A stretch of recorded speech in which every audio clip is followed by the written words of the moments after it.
Movie की शुरुआत IVF clinic से होती है, जहां जया नाम की एक लड़की टेस्ट ट्यूब बेबी के बारे में जानकारी लेने के लिए आई थी कि क्या प्रोसीजर है और कितना खर्चा आता है। डॉक्टर उसको ये कहकर भेज देती है कि पहली बात, तुम्हारे घर का कोई सदस्य तुम्हारे साथ आना चाहिए और दूसरी बात, इसमें 5.5 लाख रुपए खर्च आएगा। फिर जया अपने घर पर चली जाती है और खाना बनाने लगती है, क्योंकि इसकी ससुराल में बहुत सारे मेंबर थे और ये उन सब के लिए 3 टाइम का खाना बना बनाकर परेशान हो चुकी है। तभी हम जया की माँ रेखा को देखते हैं, जो कि एक बार में काम करती है और आज ये यहाँ से कुछ पैसे चुराकर हिसाब में घपला कर देती है और फिर अपने घर पर चली जाती है। जया के अलावा रेखा की एक और बेटी भी है, जिसका नाम सुषमा है और सुषमा को सोशल मीडिया का कीड़ा है। ये व्यूज पाने के लिए कुछ भी कर सकती है और इस समय ये अपने जीजा के साथ लाइव थी और लोग इसके कमेंट में भद्दे भद्दे कमेंट कर रहे थे।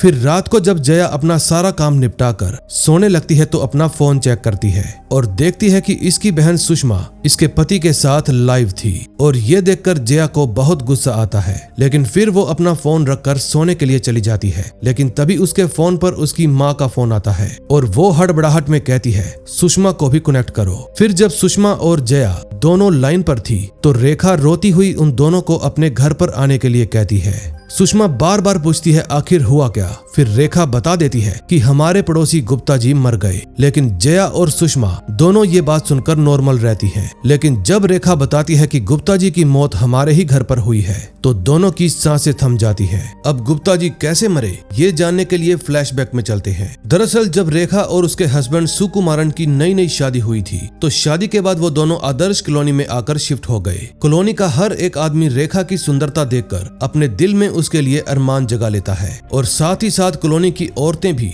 रेखा के आने से डरने लगती हैं, क्योंकि रेखा की हरकतें ही ऐसी थी। और रेखा के घर के बिल्कुल सामने गुप्ता जी का घर था, जिनका पूरा नाम चरित्र कुमार गुप्ता है। और जब से रेखा वहां पर शिफ्ट हुई थी तब से ही वो गुप्ता जी को अलग अलग तरह के इशारे करती थी। लेकिन कॉलोनी वाले तो तब हैरान हो गए जब शादी के 7 महीने बाद ही जया का जन्म हो गया। अब सब लोग समझ गए कि रेखा एक बहुत बड़ी खिलाड़ी है, जिसने पता नहीं कितनों के साथ मैच खेला होगा। अब दिन ब दिन रेखा की आदतें बिगड़ती जा रही थी। हर रविवार के दिन रेखा के घर के बाहर भीड़ लगा करती थी। रेखा की छत का व्यू देखने के लिए दरवाजे पर ही एक आदमी पैसे भी कलेक्ट किया करता था, जैसे कोई शो चल रहा हो, क्योंकि रेखा रविवार के दिन अपने पति सुकुमारन की मालिश किया करती थी और पूरी कॉलोनी दूरबीन लेकर इस व्यू का नजारा लेती थी। लेकिन एक दिन ऐसा होता है कि सुकुमारन की करंट लगने की वजह से मौत हो जाती है और सुकुमारन ठहरे गुप्ता जी के अच्छे वाले दोस्त, जिन्होंने गुप्ता जी से काफी कर्ज भी लिया हुआ था, वो भी अपना घर गिरवी रख के। अब गुप्ता जी चाहते तो रेखा को बाहर निकालकर अपना कर्ज वसूल सकते थे,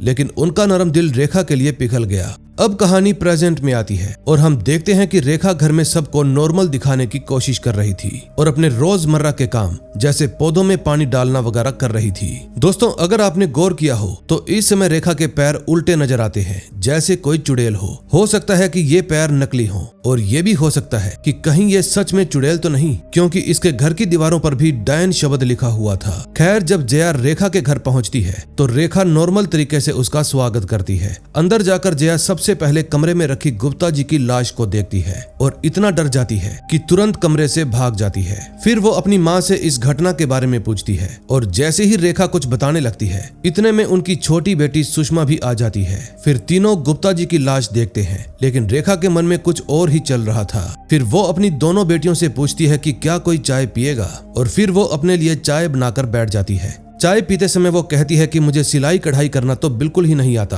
और जेल में कैदियों को सिलाई कढ़ाई करनी पड़ती है। लेकिन जया अपनी माँ से थोड़ी समझदार थी और वो उनसे इस घटना के बारे में पूछती है कि ये सब कैसे हुआ। फिर रेखा अपनी कहानी बताना शुरू करती है कि रात के लगभग 11 बज रहे थे और तभी डोर की बेल बजी। फिर मैं दरवाजे के पास गई और मैंने पूछा कौन है। दरवाजे की उस पार से आवाज आई, हम हैं, आपके पड़ोसी गुप्ता जी। फिर रेखा बताती है कि मुझे सुनाई दिया कि वो किसी बिस्तर के बारे में बात कर रहे थे। मुझे लगा कि उनके घर में शादी ब्याह का माहौल है और उनके घर पे मेहमान आए होंगे, इसीलिए उनको बिस्तर चाहिए होगा। इसलिए मैंने भी झट से दरवाजा खोल दिया, लेकिन वो तो अंदर आने के बाद मेरे साथ बदतमीजी करने लगे। फिर मैं उनसे किसी तरह अपनी जान बचाकर भागी, लेकिन वो तो मेरे पीछे ही पड़ गए और किसी घोड़े की तरह मुझ पर चढ़ाई कर दी। फिर मैंने उनको धक्का दिया, जिसके कारण उनका पैर फिसल गया और उनका सिर जाकर एक अलमारी के हैंडल से जा टकराया, जिसके कारण गुप्ता जी की मौत हो गई। ये सब बात सुनकर जया बताती है कि ये तो सेल्फ डिफेंस का मामला है, हमें इसके बारे में पुलिस को बताना चाहिए। लेकिन रेखा पुलिस को बताने से साफ साफ इनकार कर देती है और एक आइडिया देती है कि हम आज रात इनको एक कंबल में लपेटकर इनकी बॉडी को किसी नाले में धकेल देंगे। लेकिन जया अपनी माँ को समझाती है कि ये कोई बच्चों का खेल नहीं है और ना ही कोई क्राइम शो चल रहा है कि गुप्ता जी को कोई ढूंढने के लिए ही नहीं आएगा। फिर सुषमा कहती है कि जब गुप्ता आंटी को इसके बारे में पता चलेगा तो वो सबसे पहले हमारे ऊपर ही शक करेगी। तभी हम गुप्ता आंटी को देखते हैं जो कि मस्ती से सो रही थी और इस वक्त इनको खबर भी नहीं थी कि गुप्ता जी कहाँ गए, क्योंकि इनको लग रहा था कि हर रोज की तरह वो टहलने के लिए गए होंगे। इसी के साथ गुप्ता जी के 2 बच्चे भी हैं, एक बेटा और एक बेटी, जिसका नाम गोल्डी है। जब गुप्ता जी घर वापस नहीं आते तो उनकी पत्नी उनको कॉल लगाने की कोशिश करती है और रिंग बजती है गुप्ता जी के घर पर। इस समय गुप्ता जी का फोन अलमारी के नीचे पड़ा हुआ था। फिर वो तुरंत ही फोन उठाकर उसको चेक करने लगती है, जिसमें एक वॉइस मैसेज आया हुआ था, वो भी गुप्ता आंटी का। गुप्ता आंटी इस वॉइस मैसेज में कहती है, अरे कहाँ हो गुप्ता जी, ना ही आपका फोन लग रहा है और ना ही फोन उठा रहे। अरे कहाँ हो गुप्ता जी, आप फोन क्यों नहीं उठा रहे, और ऊपर से आपका डेटा भी बंद है, कहाँ ले जाओगे डेटा को, लगता है कल जो डोज दी थी वो कम थी। तभी जया के पास उसके ससुर जी का फोन आता है और जब वो उनसे बात कर रही थी तो पीछे से एक पुलिस ऑफिसर उसको आवाज लगाता है। जब जया पीछे मुड़कर देखती है तो डर जाती है। फिर दोनों के बीच में बातचीत होती है और यहीं पर हमें पता चलता है कि वो पुलिस वाला जया का क्लासमेट रह चुका है और उसका नाम है माहेश्वरी और गुप्ता जी माहेश्वरी के जीजा जी हैं। फिर माहेश्वरी रेखा और उसकी फैमिली को बताता है कि आज मेरी दीदी के घर पर जागरण है जो कि पूरी रात चलने वाला है। अब रेखा के मन में ख्याल आता है कि वही सही समय होगा गुप्ता जी की बॉडी को ठिकाने लगाने का। अब क्योंकि गुप्ता जी के घर पर ही प्रोग्राम रखा है और गुप्ता जी ही घर पर नहीं है, इसलिए उनकी वाइफ बार बार उनको मैसेज करती है कि रिश्तेदार बार बार आपको पूछ रहे हैं आप कहाँ हैं, और फिर वो उनसे माफी भी मांगती है कि अगली बार से मैं आपको नहीं डांटूंगी। ये बात सुनकर रेखा और सुषमा दोनों को बहुत मजा आता है, लेकिन जया गुस्सा होकर उन दोनों को डांटती है कि पहले आपने जो कांड किया है उसकी सफाई करो, अब बारी आती है लाश को ठिकाने लगाने की। सुषमा और जया दोनों साफ मना कर देती हैं कि हम तो लाश को हाथ भी नहीं लगाएंगे, इसलिए रेखा अकेली ही इस काम में जुट जाती है। रेखा कई बार कोशिश करती है कि वो घसीटकर गुप्ता जी के शरीर को बाहर ले जाए, लेकिन वो अकेली उसको घसीट ही नहीं पाती,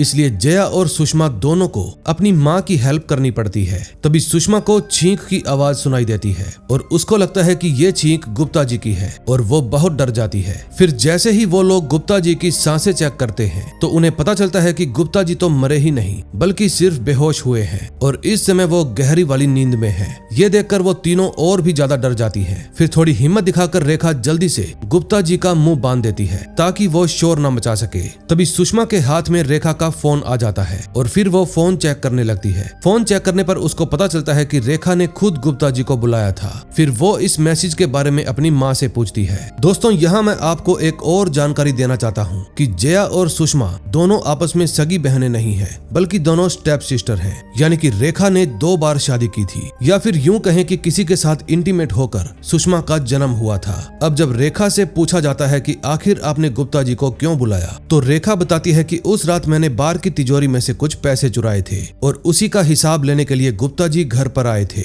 रेखा ने गुप्ता जी को पहले ही समझाया था कि मैं वो पैसे अपनी जरूरत के लिए ले रही हूँ, मैं कोई चोरी नहीं कर रही, लेकिन गुप्ता जी ये सब मानने को तैयार ही नहीं थे और इसी वजह से मैंने बैठकर इसके बारे में शांति से बात करनी चाहिए और उनको 3 पत्ती खेलने के बहाने अपने घर पर बुला लिया। लेकिन मैंने जैसे ही दरवाजा खोला ये तो मेरे पीछे ही पड़ गए, मेरे साथ बदतमीजी करने लगे और मेरे पीछे पीछे कमरे में भी चले आए। अब रेखा फिर से वही कहानी सुना देती है, लेकिन अब की बार जया को अपनी माँ ही गलत लगने लगती है और इसीलिए वो अपना बैग पैक करके अपने ससुराल वापस जाने के लिए निकलने लगती है। लेकिन रेखा उसके पास आती है और उसको समझाती है कि मैंने गुप्ता जी को यहाँ पर किसी गलत इरादे से नहीं बुलाया था। लेकिन फिर भी जब जया नहीं मानती तो रेखा उसको पैसों का लालच दे देती है। अब क्योंकि जया को भी IVF के लिए पैसे चाहिए थे तो वो भी इसके लिए मान जाती है। दूसरी तरफ गुप्ता जी के घर में जोरों शोरों से प्रोग्राम चल रहा था, लेकिन इसी प्रोग्राम के बीच गुप्ता जी की पत्नी बेहोश हो जाती है। अगली सुबह जब सुषमा गोल्डी से बात कर रही थी तो गोल्डी उसको अपने होने वाले हस्बैंड की फोटो दिखाती है।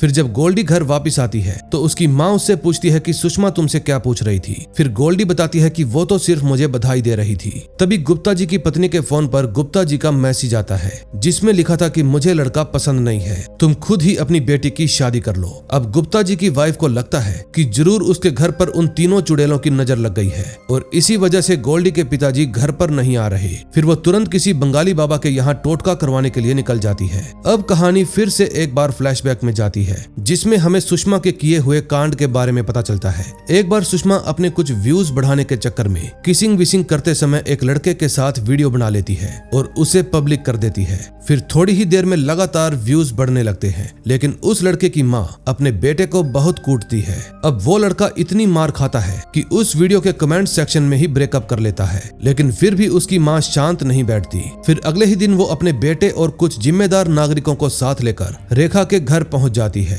लेकिन गुप्ता जी इस मामले में आगे आ जाते हैं और तुरंत उस वीडियो को डिलीट करने की बात करते हैं। फिर रेखा भी मामला ठंडा करने के लिए कुछ दिनों के लिए सुषमा को जया के घर पर भेज देती है, लेकिन सुषमा अपनी आदत से मजबूर थी। वो जया के घर पर जाकर अपने जीजा को ही पटा लेती है और उनके साथ भी रील बनाना शुरू कर देती है। और ये सब चीजें जब जया अपनी आंखों से देखती है तो उसके अंदर भी बहुत गुस्सा भर जाता है। अब कहानी प्रेजेंट में आती है जहां हम देखते हैं कि वो सभी गुप्ता जी को एक कुप्पी की हेल्प से कुछ दवाइयां पिला रहे थे।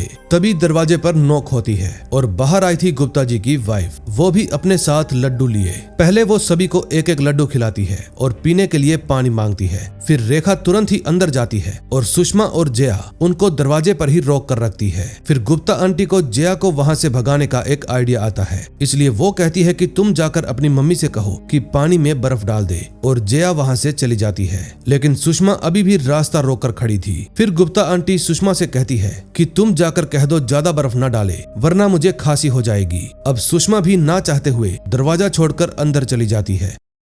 अब जैसे ही दरवाजा खाली होता है गुप्ता आंटी घर के अंदर घुस आती है और उनके एक गमले में नारियल छुपा देती है, जो कि शायद उस बंगाली बाबा ने ही दिया होगा। नारियल को छुपाने के बाद वो इधर उधर ताका झाकी करने लगती है, लेकिन तभी रेखा उसके सामने पानी लेकर खड़ी हो जाती है। पानी पीने के बाद गुप्ता आंटी वॉशरूम जाने का बहाना बनाती है, लेकिन जया बहाना बनाती है कि हमारा फ्लश खराब है इसलिए तुम बाथरूम यूज नहीं कर सकती। तभी दौड़ते हुए वहां पर गोल्डी आ जाती है और अपनी मम्मी से कहती है मेरे मंगेतर की मम्मी का फोन आया है और वो आपसे बात करना चाहती है। अब गुप्ता आंटी को ना चाहते हुए भी अपने घर पर वापस जाना पड़ता है। घर वापस जाने के बाद वो माहेश्वरी को बताती है कि वहां पर मुझे कुछ अलग ही तरह की बदबू आ रही थी, कुछ जानी पहचानी सी बदबू, जैसे गुप्ता जी अपने शरीर पर तेल की मालिश करवाते हैं। अब गुप्ता जी की वाइफ को शक हो जाता है कि हो ना हो गुप्ता जी के गायब होने के पीछे रेखा की ही फैमिली का हाथ है, इसलिए गुप्ता आंटी माहेश्वरी को उसके घर जाकर चेक करने को कहती है और माहेश्वरी भी मान जाता है और उनके घर के लिए निकल पड़ता है। अब क्योंकि घर सामने ही था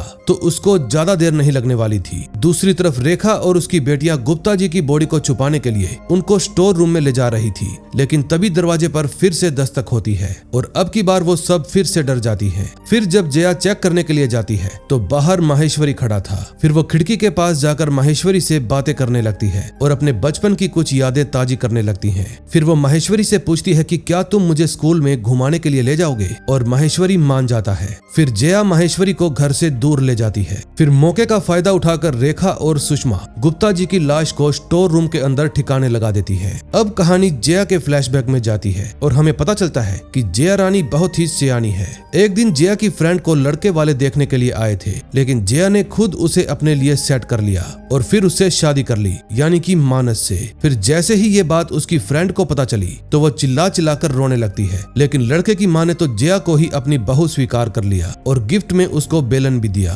तभी से ही सभी लोग उसको जया रानी बड़ी सियानी कहकर पुकारते हैं और उनके घर की दीवार पर भी यही बात लिखी हुई है। अब कहानी फिर से प्रेजेंट में आती है और जब जया माहेश्वरी के साथ घर वापस लौटती है तो देखती है कि उसका हस्बैंड मानस दरवाजे पर ही खड़ा है। फिर जया माहेश्वरी का इंट्रोडक्शन मानस से करवाती है, लेकिन मानस तो बड़े ही एटीट्यूड के साथ हैंडशेक करता है और जया को घर के अंदर आने को कहता है। घर के अंदर आने के बाद मानस जया पर भड़क जाता है क्योंकि जया यहाँ पर बहाना बनाकर आई थी कि माँ की तबीयत बहुत खराब है और वो मरने की हालत में है। लेकिन यहाँ तो रेखा चंगी भली है। फिर रेखा अपना नाटक शुरू कर देती है और अपना रोना धोना दिखाकर मानस को मना लेती है कि मैं सच में बीमार हालत में थी। अब मानस कुछ दिनों के लिए उनके घर पर ही रुकने का फैसला करता है। वो यहाँ मस्त खाता पीता है और रेखा के लिए सिरदर्दी बन जाता है। फिर अचानक से उठकर वो स्टोर रूम का दरवाजा खोलने लगता है क्योंकि उसको लग रहा था कि ये शायद बाथरूम होगा। लेकिन जया और रेखा तुरंत आकर उसको वहाँ से दूर कर देती है और बताती है कि वॉशरूम ऊपर है। तभी हम देखते हैं कि रेखा किसी से छुपकर बातें कर रही थी और उसे बता रही थी कि गुप्ता जी मरे नहीं हैं, बल्कि वो अब तक जिंदा है। फिर अगली सुबह पता चलता है कि गोल्डी के पास एक फोन आया था जिसमें एक किडनैपर ने फिरौती मांगी है 5 से 5.5 लाख रुपए की, और उन्होंने फोन पर कहा कि अगर आज रात तक पैसे नहीं दिए तो हम गुप्ता जी को गुप्त कर देंगे। इस समय माहेश्वरी भी वहीं पर मौजूद था। फिर वो गोल्डी से पूछता है कि आवाज आदमी की थी या औरत की। गोल्डी बताती है कि वो धीरे धीरे बोल रहा था और इसी वजह से मुझे कुछ भी समझ में नहीं आया। फिर माहेश्वरी पूछता है कि तुम्हें बैकग्राउंड में से कोई आवाज सुनाई दी, जैसे घंटी या कुछ और चीज की। गोल्डी साफ साफ इनकार कर देती है कि मुझे बैकग्राउंड में कुछ भी सुनाई नहीं दिया। अब माहेश्वरी को भी लगने लगता है कि मामला सीरियस हो गया है, क्योंकि जब भी गुप्ता जी घर छोड़कर जाया करते थे तो 2-3 दिन में वापस आ जाया करते थे, लेकिन अब तो बात फिरौती तक आ गई, यानी कि सच में किडनैपिंग हुई है। अब गुप्ता जी की पत्नी बार बार कहती है कि हमें रेखा के घर से ही छानबीन शुरू करनी चाहिए और उसके घर की तलाशी लेनी चाहिए, लेकिन माहेश्वरी तो सबकी बातें सुनकर कंफ्यूज हो रहा था। अब कहानी फिर से फ्लैशबैक में जाती है और हमें पता चलता है कि जब सुकुमारन की मौत हो गई थी तो रेखा पैसे कमाने के लिए टिफिन सर्विस चलाया करती थी, लेकिन टिफिन के डब्बों में क्या बेचा जाता था ये किसी को भी नहीं पता। फिर जब रेखा का इससे मन भर गया तो उसने अपने घर में ही साइबर कैफे खोल लिया। कहा जाता है कि रेखा अपने साइबर कैफे में लोगों को अश्लील वीडियो दिखाने के पैसे लिया करती थी, जो कि बहुत ही गलत था। अब कहानी फिर से प्रेजेंट में आती है और कहानी में एक और ट्विस्ट आता है कि आखिर फिरौती मांगी किसने, क्योंकि रेखा और उसकी फैमिली की बातचीत से तो यही पता चल रहा था कि उनमें से किसी ने भी फिरौती नहीं मांगी। लेकिन जया को लग रहा था कि जरूर सुषमा ने ही फिरौती मांगी होगी, क्योंकि उसके पास ही कोई काम धंधा नहीं है। वो अक्सर अपने थोड़े बहुत पैसे फॉलोवर्स खरीदने के लिए ही गवा देती है। फिर जया कहती है कि ऐसी वीडियो बनाकर तुम्हें कितना ही पैसा मिल जाता होगा। सुषमा जवाब देती है कि जितना भी मिल जाता है मेरे लिए उतना काफी है, और तुम्हारी तरह मैं किसी के घर में बर्तन तो नहीं मांजती। अब इन बातों पर दोनों बहनों के बीच में बहस होने लगती है। ये बहस धीरे धीरे इतनी बढ़ जाती है कि तीनों ही आपस में लड़ने लगती है। फिर दोनों बहनें आपस में हाथापाई करने लगती हैं। फिर गुस्से में आकर जया सुषमा को कहती है, मुझे पता है तुम्हारे फोन में मानस का नंबर स्वीट हार्ट के नाम से सेव है और तुम मेरी शादी में आग लगा रही हो। ये बात सुनने के बाद रेखा और सुषमा दोनों शांत हो जाती हैं। तभी मिक्सर का ढक्कन अचानक से खुल जाता है और टमाटर की चटनी सभी के चेहरे पर फैल जाती है। फिर गुस्से में आकर रेखा सभी को कहती है कि जब तक गुप्ता जी की लाश यानी कि उनकी बॉडी ठिकाने नहीं लग जाती तब तक तुम दोनों में से कोई भी यहाँ से नहीं जाएगा, और ये बात वो चाकू दिखाकर कहती है। तभी हम माहेश्वरी को देखते हैं जो कि पुलिस स्टेशन में कॉलोनी की फुटेज चेक कर रहा था, क्योंकि वो पता लगाना चाहता था कि गुप्ता जी आखिर कॉलोनी से बाहर गए हैं या फिर कॉलोनी में ही है। लेकिन तभी वहां पर माहेश्वरी से मिलने के लिए जया आ जाती है। अब जया माहेश्वरी के सामने ऐसा व्यवहार करने लगती है जैसे उसकी फैमिली इन सब मामलों में इनोसेंट है। वो माहेश्वरी से कहती है, कभी तलाशी लेने के बहाने मेरे घर पर भी तो आओ। अब इस बात पर माहेश्वरी को लगने लगता है कि कोई भला पुलिस को अपने ही घर पर क्यों बुलाएगा, और वो भी तब जब उसने कोई गलत काम किया होगा। अब उसका शक रेखा की फैमिली से हट जाता है, लेकिन रात को फिरौती मांगने वाला पैसे लेने के लिए आने वाला था, इसलिए माहेश्वरी पहले से ही उस गली में छुप कर बैठ जाता है और गुप्ता आंटी बताई हुई जगह पर पैसे रखकर वहां से चली जाती है। तभी हम देखते हैं कि रात को रेखा बैग लेकर उठती है और कॉलोनी से बाहर जाने लगती है। जब ये चीज जया नोटिस करती है तो जया भी उसके पीछे पीछे ही जाने लगती है। फिर सुषमा जया को अपनी माँ के पीछे जाती देख वो भी उनका पीछा शुरू कर देती है और तीनों ही कॉलोनी से बाहर निकल जाती हैं। फिर रेखा अपनी उसी बियर शॉप में जाती है जहाँ पर वो काम किया करती थी। तभी थोड़ी देर में शटर पर खटखटाने की आवाज आती है और जैसे ही रेखा शटर खोलती है तो देखती है सामने जया खड़ी थी। फिर जब जया अंदर आती है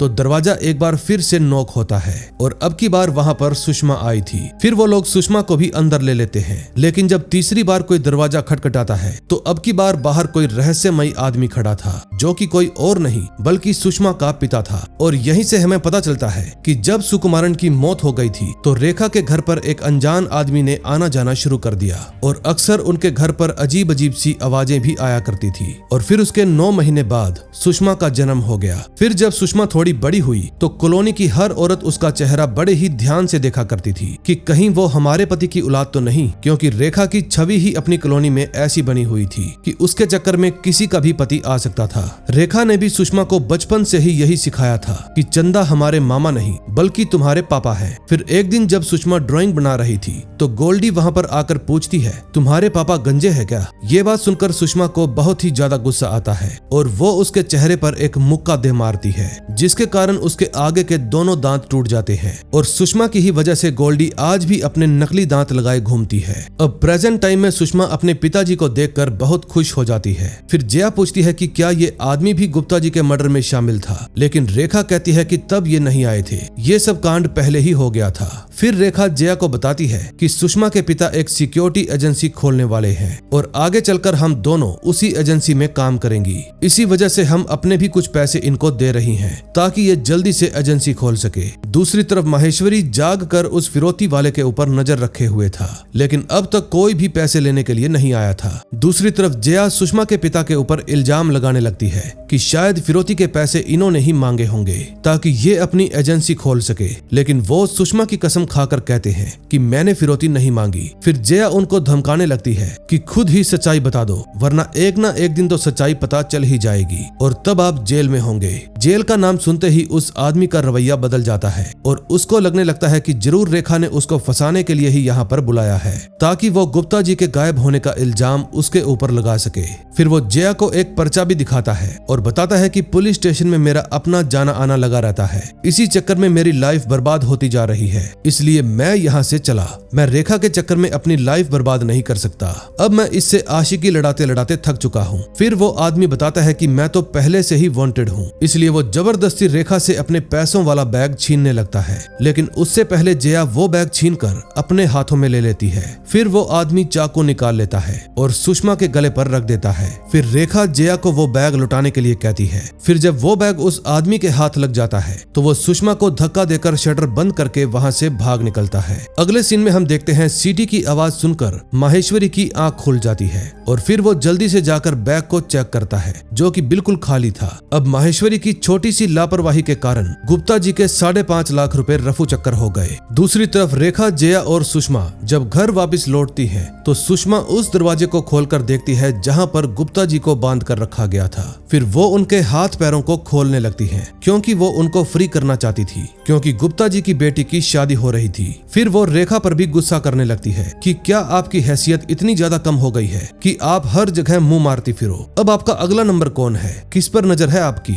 फिर रेखा हैरान होकर कहती है, गुप्ता जी। दरअसल रेखा के कहने का मतलब ये नहीं था कि वो गुप्ता जी के साथ मुंह मारेगी, बल्कि वो इसलिए बोल रही थी कि गुप्ता जी पीछे से खड़े हो चुके हैं क्योंकि सुषमा ने उनके पैरों को खोल दिया था। अब वो इन तीनों पर ही टूट पड़ते हैं। जया उसको रोकने की बहुत कोशिश करती है, लेकिन गुप्ता जी का शरीर पहलवानों जैसा था, इसलिए वो उन तीनों पर भारी पड़ते हैं। तभी जया के हाथ में वही नारियल आता है जो कि गुप्ता जी की पत्नी ने गमले में छुपाया था और जया उसी नारियल को गुस्से में आकर गुप्ता जी के सिर में दे मारती है, जिसके कारण वो फिर से बेहोश हो जाता है। अब इन सब की आवाज मानस के भी कानों में पड़ जाती है, जो कि बाहर ही सो रहा था, और वो हड़बड़ाहट में उठ जाता है। फिर जब जया बाहर आती है तो मानस देखता है कि उसके हाथों की स्लीव फटी हुई है और मानस को लगता है कि जया किसी और के साथ रिलेशन में थी, इसलिए वो गुस्से में आकर उसको डांटने लगता है और कहता है कि अब मैं तुम्हें अपने साथ नहीं ले जाऊंगा। फिर जया भी गुस्से में कह देती है कि उस घर जाना भी कौन चाहता है। फिर जया मानस को घर से बाहर निकाल देती है और उसको बुरी तरह से डांटकर वहां से भगा देती है और जाते जाते वो ये भी कहती है कि तुम शादी की बात करते हो, क्या तुम जानते भी हो मैंने वहां पर कितनी रोटियां बनाई है? फिर वो बताती है कि आज तक मैंने 1,27,755 रोटियां बेली हैं। फिर वो मानस को और भी बुरी तरह पीटती है और पीटते पीटते गुस्से में वो उसको सब कुछ बता देती है कि हमारे घर बच्चा इसलिए नहीं हो रहा क्योंकि तुम्हारे अंदर ही समस्या है। फिर मानस कहता है अगर तुम वापिस आओगी तो मेरे पिताजी तुम्हें घर में नहीं रखेंगे, लेकिन जया उसको गाली देकर वहां से भगा देती देती है। अब जया इतनी गुस्से में थी कि वो घर पर आकर मस्त लेग पीस खाने लगती है और शांति से बताती है कि फिरौती किसी ने भी मांगी हो, सारा शक हमारे ऊपर ही आएगा, इसलिए हम रात को जाकर गुप्ता जी को किसी हाईवे पर फेंक देंगे, यही हमारे पास आखिरी रास्ता बचा है। अभी सुषमा भी अपनी सच्चाई बताती है कि मेरा मानस के साथ कोई चक्कर नहीं है। एक दिन जया ने ही मानस का नंबर मेरे व्हाट्सएप पर फॉरवर्ड किया था, जो कि स्वीट हार्ट नाम से सेव था। फिर मैंने भी उसी नाम से सेव कर लिया, लेकिन एक दिन मेरी जीजा के साथ वीडियो वायरल हो गई। इसी वजह से मुझे उनके साथ बार बार वीडियो बनानी पड़ती थी ताकि मेरे पेज पर थोड़ी एंगेजमेंट आ जाए। अब यहाँ जया का भी थोड़ा दिमाग चलने लगता है, क्योंकि उसने भी यूट्यूब पर कई बार मूवी ज्ञान की एक्सप्लेनेशन वीडियो देखी थी। खैर अगली सुबह जब तेज बारिश हो रही थी तो खिड़कियां खटखटा रही थी। फिर रेखा उठकर खिड़कियों को बंद करने के लिए जाती है, लेकिन सामने का मंजर देखकर उसके पैरों तले से जमीन खिसक जाती है। वो देखती है कि गुप्ता जी उसके घर से भागकर अपने घर में जा रहे हैं, और जब ये बात जया और सुषमा को पता चलती है तो वो दोनों भी हैरान हो जाती हैं। फिर जब घर पहुंचने के बाद माहेश्वरी उनसे सवाल करता है कि अब तक आप कहाँ थे, तो गुप्ता जी कुछ भी नहीं बताते, क्योंकि वो एकदम सुन्न हो चुके थे। उनकी जुबान से एक भी शब्द नहीं निकल रहा था। फिर गुप्ता जी की पत्नी कहती है, हमने आपके लिए 5.5 लाख रुपए दिए हैं फिरौती के रूप में, अब तो कुछ बोल दो। फिर माहेश्वरी गुप्ता जी से किडनैपर्स के बारे में पूछता है, लेकिन गुप्ता जी कुछ भी नहीं बता पाते। लेकिन गुप्ता जी की पत्नी बार बार एक ही बात बोल रही थी कि जरूर इसके पीछे रेखा की फैमिली का हाथ होगा। तभी माहेश्वरी नोटिस करता है कि गुप्ता जी के मुंह से कुछ लार गिर रही है, क्योंकि उनके मुंह में कपड़ा बांधा गया था। तभी गुप्ता जी का बेटा बबलू बताता है कि जरूर इनके मुंह में ये कपड़ा बांधा गया होगा। फिर जब वो उस कपड़े को खोलकर देखते हैं तो वो बिना बाजू वाला ब्लाउज था, और बिना बाजू वाला ब्लाउज कॉलोनी में सिर्फ एक ही औरत पहनती थी, और वो थी रेखा। अब माहेश्वरी को भी शक हो जाता है कि जरूर इन सब के पीछे रेखा का ही हाथ होगा। तभी गुप्ता जी के अंदर हलचल सी होने लगती है। दूसरी तरफ जया सारे सबूतों के सामान को एक चादर के अंदर गांठ मार देती है ताकि इस सामान को घर से गायब किया जा सके। लेकिन तभी रेखा के पास गुप्ता जी का फोन आता है। फिर रेखा उनसे माफी मांगने लगती है, लेकिन गुप्ता जी कहते हैं कि अब मैं बताता हूँ कि आखिर हुआ क्या था। गुप्ता जी बताते हैं कि रेखा ने वाइन शॉपर से पैसे उठाए और मैंने उसकी चोरी पकड़ ली। फिर रेखा ने मेरे पास मैसेज भेजा, आइए ना 3 पत्ती खेलते हैं, और हम भी बुड़बक थे जो तुम्हारे जाल में फंस गए। फिर गुप्ता जी समझाते हैं कि जैसे ही तुमने घर का दरवाजा खोला वैसे ही तुमने मुझे मारकर बेहोश कर दिया, और वहाँ की सफाई करने के लिए तुमने अपनी बेटी को भी बुला लिया, लेकिन पीछे पीछे तुम्हारा दामाद भी आ गया। अब इन सब बातों से ये पता चलता है कि गुप्ता जी वहाँ पर बेहोश नहीं थे, बल्कि वो होश में थे और उनको सब कुछ पता था कि घर में क्या हो रहा है। वो बस चुप रहकर सारी चीजों को ऑब्जर्व कर रहे थे। फिर वो बताते हैं कि मेरे पास तुम्हारा एक सबूत था, और अब मैंने वो सबूत माहेश्वरी को भी दे दिया है। तुम जानती हो वो सबूत क्या था? वो तुम्हारा ब्लाउज था, और अब जैसे ही मैं बयान लिखवाऊंगा वैसे ही तुम जेल के अंदर हो जाओगी। लेकिन अब मैं तुम्हें बीच का रास्ता देता हूँ, और वो रास्ता ये है कि तुम अब इस घर को छोड़कर कहीं और चली जाओ, और अगर तुम ऐसा करती हो तो मैं तुम्हारे ऊपर कार्रवाई नहीं करूंगा। फिर गुप्ता जी ये भी कहते हैं कि अगर कॉलोनी वालों को ये बात पता चल गई कि तुम एक नया धंधा चला रही हो तो जानती हो ना कॉलोनी वाले तुम्हारा क्या हाशिर करेंगे। अब कहानी फ्लैशबैक में जाती है, जहां हमें पता चलता है कि पहले भी रेखा के ऊपर ऐसे ही कई बार कॉलोनी वालों ने हमला किया था। उस समय उसकी दोनों बेटियां छोटी हुआ करती थी, और ये बात सुनते ही उसके अंदर का डर ताजा हो जाता है। कॉलोनी वाले लोग घर के अंदर घुसकर उसके घर का सारा सामान तोड़ने फोड़ने लगते हैं। रेखा किसी तरह से अपने दोनों बच्चों को बचाकर एक कमरे में खुद को बंद कर लेती है ताकि कोई भी उसको नुकसान ना पहुंचा सके। फिर जब सारा मामला शांत होता है तो कॉलोनी वाले लोग उसके घर के सामने डायन लिखकर और भी कई गंदे गंदे शब्द लिख जाते हैं। अब प्रेजेंट टाइम में रेखा अपना सामान पैक कर रही थी और अपनी बेटी को भी उसके ससुराल भेजना चाहती थी, लेकिन जया कहती है कि मैं कहाँ जाऊंगी, ससुराल तो मैं जा नहीं सकती। फिर वो तीनों मिलकर प्लान बनाती है, और प्लान क्या था ये हमें थोड़ी ही देर में पता चल जाएगा। फिर जया अचानक से गुप्ता जी के घर पर चली जाती है और उनको कुछ कहकर वापस अपने घर आ जाती है। तभी हमारी नजर रेखा के घर की दीवारों पर पड़ती है जिस पर भद्दी भद्दी लाइनें लिखी हुई थी। अब रेखा अपने प्लान के तहत अपनी दोनों बेटियों के साथ तैयार हो जाती है, जबकि दूसरी तरफ गुप्ता जी के घर पर मेहंदी का प्रोग्राम चल रहा था। तभी अचानक से गुप्ता जी वापस से रेखा के घर पर आकर दस्तक देते हैं। फिर जब दरवाजा खुलता है तो रेखा, सुषमा और जया तीनों नए कपड़े पहनकर गुप्ता जी के सामने आती है। फिर जया गुप्ता जी को पीने के लिए शरबत देती है, लेकिन गुप्ता जी को विश्वास नहीं नहीं था, इसलिए वो पहले ये शरबत रेखा को पीने के लिए देते हैं। रेखा शरबत पी लेती है, जिसके बाद गुप्ता जी वो शरबत पीने लगते हैं और घर के अंदर घुस आते हैं। फिर वो रेखा के बिस्तर पर जाकर बैठ जाते हैं। गुप्ता जी कहते हैं कि मुझे तो विश्वास ही नहीं हो रहा कि मैं तुम्हारे बिस्तर पर बैठा हूँ। अब तुम जल्दी से मेरे हाथ पर चिमटी काटो ताकि मुझे विश्वास हो जाए। फिर रेखा आकर उसके हाथों पर चिमटी काटती है, जिसके बाद गुप्ता जी के अंदर एक से बढ़कर एक अरमान जागने लगते हैं। फिर वो रेखा से कहते हैं कि तुम और तुम्हारी दोनों बेटियां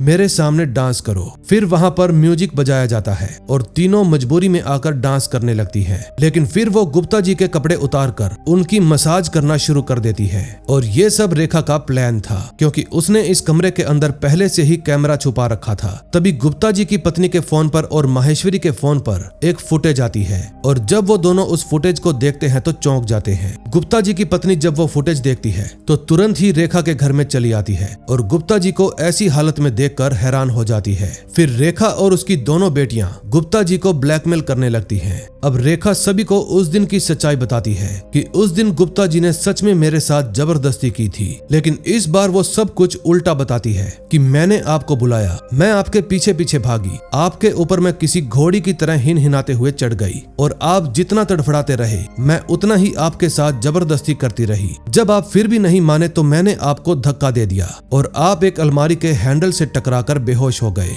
लेकिन बावजूद इसके आप फिर भी नहीं मरे। अब ये बात बताते बताते रेखा रोने लगती है और बताती है कि ये एहसास मेरे लिए बहुत ही डरावना था। मुझे डर था कि आज मेरे साथ क्या होने वाला है। ये डर मेरे दिल तक समा गया। तभी अचानक से मामला शांत हो जाता है और उसकी दोनों बेटियां जोर जोर से हंसने लगती है। फिर गुप्ता जी की पत्नी गुप्ता जी को घर से बाहर लेकर जाती है और माहेश्वरी भी घर से बाहर आ जाता है। अब ऐसे ही कुछ दिन बीत जाते हैं, लेकिन सबसे बड़ा सवाल तो ये था कि आखिर फिरौती का पैसा मांगा किसने था। तभी एक दिन टीवी पर एक शो चल रहा था जहां गोल्डी अपनी शादी छोड़कर एक प्रतियोगिता में गई हुई थी और वहां वो सभी के सामने बताती है कि मेरी मम्मी मेरी शादी जबरदस्ती करवा रही थी, इसलिए मैं शादी के दिन ही वहां से भाग गई क्योंकि मेरा सपना था कि मैं एक सिंगर बनूं। फिर वहां जो जज थी वो पूछती है कि आपके पास इतना पैसा कहां से आया। फिर वो बताती है कि मैंने अपनी पॉकेट मनी से 5.5 लाख रुपए इकट्ठा किए थे। और ये बात सुनते ही रेखा, सुषमा और जया तीनों समझ जाती हैं कि फिरौती का पैसा मांगने वाला कोई और नहीं बल्कि गुप्ता जी की खुद की बेटी गोल्डी थी। अब इस घटना को कुछ दिन बीत जाते हैं और हम देखते हैं कि तीनों माँ बेटियां गली में डांस कर रही थी, या यूं कहें कि वो गुप्ता जी और उसकी फैमिली को चिढ़ा रही थी कि तुम्हारे घर पर डाका तुम्हारी बेटी ने ही डाला था। और इसी के साथ इस मूवी का एंड हो जाता है। दोस्तों, उम्मीद करता हूँ आपको ये मूवी पसंद आई होगी। अगर मूवी पसंद आई हो तो वीडियो को लाइक करें और चैनल को सब्सक्राइब कर दें। मिलते हैं ऐसी ही और मजेदार वीडियो के साथ। Till then bye bye.